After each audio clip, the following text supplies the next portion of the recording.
Mojawapo ya jambo ambalo ni mtambuka kabisa ili miundombinu iweze kujengwa na uchumi uweze kukua wa nchi za Kiafrika ni pamoja na kurekebisha sheria ziweze kuoana, sheria za ndani na sheria za kimataifa, ambapo ni kwamba sheria za ndani pia ziendane na private sector, kwa sababu hata kwenye dira 2050 yenyewe inahitaji zaidi ya 78% inaenda kutekelezwa na sekta binafsi, lakini kwa kushirikiana na serikali nao wapo kwenye asilimia takriban 20 na kitu.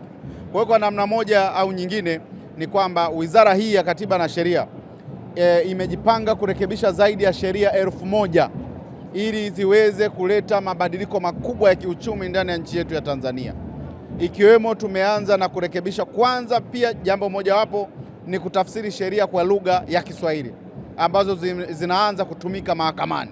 Zaidi ya sheria 446 ambazo zimefanyiwa marekebisho sasa hivi zenyewe zimebadilishiwa lugha kutoka kwenye lugha ya Kiingereza zimekuja kwenye lugha ya Kiswahili.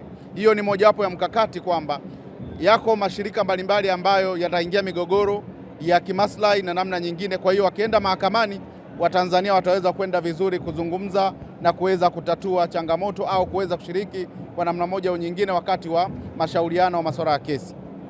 Lakini jambo jingine la kurekebisha sheria zaidi ya 1000.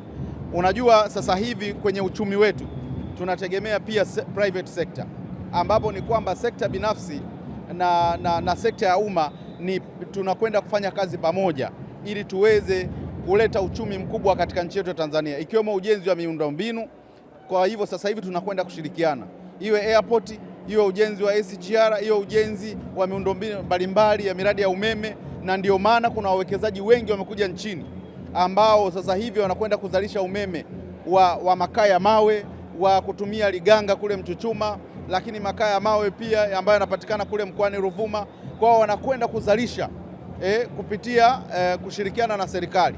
Kwa hiyo maana yake ni kwamba ziko sheria ambazo zenye utata tunakwenda kuzifanyia kazi, ikiwemo sheria ya PPP ambayo private public partnership, lakini sheria ambayo ya makampuni ambayo kwa namna moja au nyingine tunatakiwa tumlinde mwekezaji, lakini pia asivunje sheria za nchi. Kwa hiyo maana yake ni kwamba tunakwenda kurekebisha sheria za makampuni, sheria za fedha, ambayo tutajikita zaidi kwenye digital transaction, ambapo ni utumiaji wa tehama kwenye masuala ya miamala ya simu, miamala ya fedha, kwa maana ya kwamba utalazimika kwamba kutumia mtandao zaidi kwenye kufanya malipo, ambapo inaitwa e-commerce.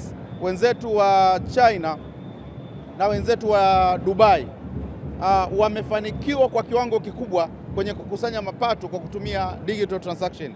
Kwa hiyo tunapokwenda kwenye uchumi huu tunakwenda kubadilisha sheria nyingi ili tuweze kuendana na nchi yetu kwa sasa, ambapo chini ya serikali ya awamu ya 6 inaongozwa na Dr. Samia Suluhu Hassan imeshatupa maelekezo. Sasa hivi tunakwenda kuhakikisha kwamba vikwazo vyote vya uwekezaji, vikwazo vyote vya masuala ya makampuni, vikwazo vyote vya sheria za kimataifa na sheria za ndani zinakwenda kufanyiwa kazi ili tuweze kwenda kwa kazi kubwa ya kwenda kutekeleza dira ya maendeleo ya 2050. Kwa kupitia mkutano huu tunaenda kujiridhisha na sheria zote ambazo zenye ukakasi ambazo zitakwamisha maendeleo ya nchi yetu ya Tanzania. Kwa sisi kama Wizara ya Katiba na Sheria tunahakikisha kwamba mojawapo ya dira ambapo kipengele kimojawapo ya pillars ya dira yetu ya 2050 ni haki. Kwa hiyo kuhakikisha kwamba Watanzania wanakuwa wanapata haki zao za msingi, hasa kwenye haki za binadamu, lakini pia kwenye haki za maendeleo, haki ya kusikilizwa, haki ya kujieleza, ili tuweze kwenda sambamba na kuweza kutekeleza vyema ilani yetu ya uchaguzi 2025, lakini pia na dira ya maendeleo. Jambo lingine ambalo mmeona hapo ndani limezungumzwa, lazima tuwe na political stability.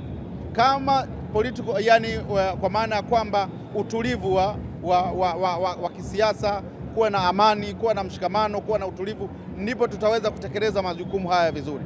Kwa hiyo maana yake ni kwamba utashi wa kisiasa unahitajika, lakini pia kuna swala zima la teknolojia lazima tujikite nayo sana, lakini pia hata kujifunza kuhusu masuala ya AI nayo ni swala la msingi sana, na ndio maana tuko mbioni kujiridhisha na swala la sheria ili tuweze kwenda sambamba na swala la AI ili kwenda sambamba na dunia inavyoelekea.